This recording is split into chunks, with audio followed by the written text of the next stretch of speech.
Hi, class. So, kind of excited because as you see on my screen is week 13. Whew, this class has a lot of assignments due, and I know that you guys have been working super hard to make sure that not only are your posts and your assignments timely, but also you've been working on the quality of each of those assignments. And I'm really glad to see that the quality has been so high because that, of course, pays off in your final curriculum audits.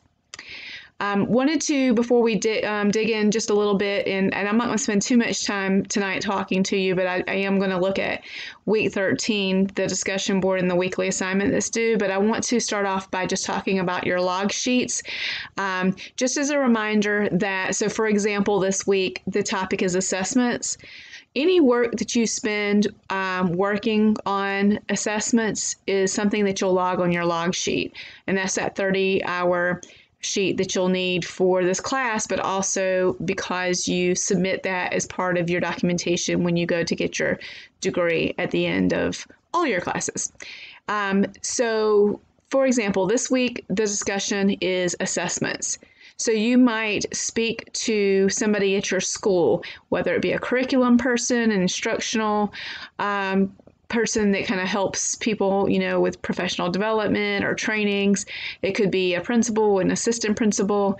It could be somebody from the district office. Really any work that you do accessing not just the assessments themselves, but understanding the development of the assessments, where assessments come from, the ones that you guys use for your chosen curriculum. Anything that you do related to accessing and understanding the assessments, those are hours that would be logged. So that's just an example to help you frame your thinking. So let's just dig in. So and there's 2 assignments this week. And so that's why I really wanted to make sure I posted a video, because that seems overwhelming, but I want to make sure I draw kind of the parallel or the alignment between this and the curriculum audit so that you understand your work has some crossover to the curriculum audit. So if you notice, I'll just click on the overview. And I just want to scroll straight down to where it says the directions for the weekly assignment and the discussion board prompt. So what do you consider to be the top 3 most important factors to determine if an assessment is valid? And why did you choose those factors? And then there's, in the weekly assignment, you're defining assessment and the major considerations in developing assessments for standard-based curriculum. And then it asks you to give examples from one course that you teach. And then how can one ensure accountability with teacher-made tests? So if you'll notice, these are all really questions that you're also going to be answering in your curriculum audit, because there's a whole 2 sections on assessment. So don't double work yourself. Make sure that you are, of course, you might frame it a little differently and put a little bit more maybe first person in when you're doing a discussion board than in your paper, which is third person. But a lot of the content is going to be very similar. And so you can knock out a couple of birds with one stone if you make sure that you hold true to that perspective this week. So framing this, think standards, materials, assessments. Okay, so how do you determine, first of all, if an assessment is valid? Well, you're going to need to know what validity is, okay? So once you feel like you have a good grasp of validity, and so with assessments, validity and reliability are the 2 important factors. So you want to make sure that, one, you use your handy-dandy resources that are available. But of course, also, you can just do a simple Google search on validity and reliability. So once you have a handle on that, then you're going to discuss what the important factors are to determining if an assessment is valid.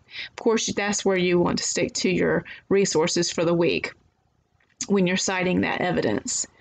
But you're choosing the 3 most important factors according to you.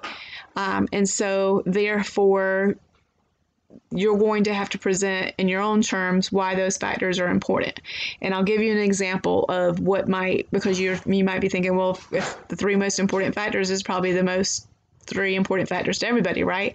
Well, not really so much so, because think about it. People in this course could be teaching music and art. They could be teaching elementary school. They could be teaching preschool, like special education. We could have somebody that's very hyper-focused on math, AP, something in history, from high school, middle school. And so what's important to one curriculum versus another, even though you would think an assessment is an assessment, could vary. Something being developmentally appropriate might weigh in heavier in one curriculum than another. All assessments are not written, so there could be a performance assessment. So if you're, excuse me, let me just turn that off real quick.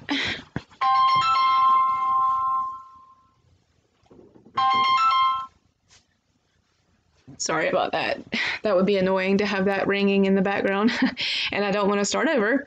So, a performance assessment, that might be more important in one realm than another. So just consider those things as you answer, but also remember that those are things that are important in your curriculum audit. If you were teaching music and auditing the curriculum for music and there was no performance aspect of the assessments, that might be an issue, right? So those are things that you want to consider not only when you write your discussion board, but also when you write your weekly paper and in your curriculum audit itself. As you're developing your resources for your references for your curriculum audit and citing evidence, well, when you look at the resources provided to you for your weekly assignment and your discussion board, you would also be able to use these in your curriculum audit.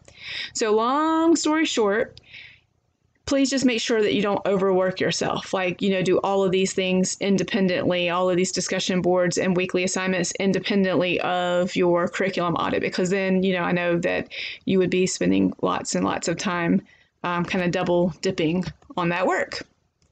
All right, so before I sign off, because I really didn't want to talk for too many minutes, just want to go back to the table of contents. And that's my mother calling, by the way. She fell and broke her arm and had to get a plate to put in her arm on Friday. Yikes, right? Okay, so after this week, we have week 14. And guess what you're submitting next week? Your presentation. Okay, so remember that I said that your presentation comes before the curriculum audit. And so when you develop and present your presentation, this is a way for you to get some initial feedback from your colleagues before you post your final paper. And so your curriculum presentation might include some of the initial parts of the paper. It might not include this dissemination plan as much. You might not have as much there. But so I know it seems kind of awkward, but you're definitely presenting you're submitting your presentation first. So I understand that it's not going to be, the full in-depth paper, but this is just kind of promoting the, presenting the overview so you can get some initial feedback, and it might help you spark some ideas that you can go back and tweak before you submit your final paper. And then week 15 is submitting your curriculum audit. So this is the same discussion board. See, that said week 14 and that said week 14. So don't get confused by that. So week 14 on the left here, I'm clicking and it says discussion board, and week 15, same discussion board. So there's not two discussion boards for those final 2 weeks. Alrighty, one last thing I wanted to show you. If you click on week 13 and you go back up to the overview, and then, oh wait, I lied. It wasn't on week 13. It was on this past week that I wanted to show you in case you missed it. Okay, I'm going to week 12. I just want to show you one thing here.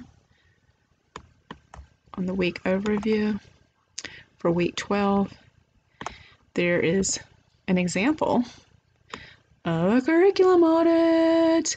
and you'll see Dr. Brown, who's our program administrator. She's over the entire program. She has created a sample.